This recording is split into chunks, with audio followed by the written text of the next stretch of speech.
कटगुण फाट्यावर भीषण अपघात, वयोवृद्धाचा मृत्यू, दुचाकीस्वार गंभीर जखमी, चारचाकी चालक फरार, वाहन ऊसाच्या शेतात लपवून नंबर प्लेट काढून टाकल्याची माहिती।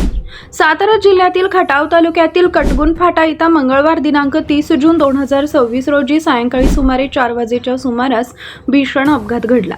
या अपघातात एका वयोवृद्ध व्यक्तीचा जागीच मृत्यू झाला असून 2 दुचाकीस्वार गंभीर जखमी झालेत। मिळालेल्या माहितीनुसार सातारा पंढरपूर मार्गावरील कटगुण फाटा इथं अज्ञात चारचाकी वाहन चालकानं भरधाव वेगात व निष्काळजीपणे वाहन चालवत 2 दुचाकींना जोरदार धडक दिली।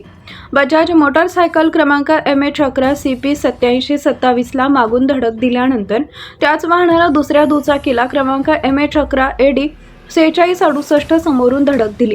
या अपघातात सागर अधिक जावळे वय वर्ष 33 राहणार कटगुण यांचे वडील बजरंग जावळे वय वर्ष 63 यांचा जागीच मृत्यू झाला। तसेच दोन्ही दुचाकीस्वार गंभीर जखमी झाले असून त्यांच्यावर उपचार सुरू आहेत। अपघातात दोन्ही दुचाकींसह संबंधित चारचाकी वाहनांचंही मोठं नुकसान झालंय।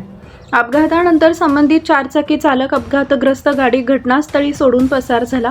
दरम्यान पोलिसांनी दिलेल्या माहितीनुसार आरोपी चालकानं अपघातानंतर गाडी काही किलोमीटर अंतरावर दरुज येथील एका ऊसाच्या शेतात लपवून ठेवली। तसेच वाहनाच्या पुढील व मागील नंबर प्लेट काढून टाकत तेथूनही पलायन केल्याचं समोर आलंय। या प्रकरणी पुसेगाव पोलीस ठाण्यात गुन्हा दाखल करण्यात आला असून आरोपींचा शोध सुरू आहे। पुढील तपास पोलीस अधिकारी SL वाघमारे करत आहेत। व्हिडिओ सौजन्य रवी बनसोडे।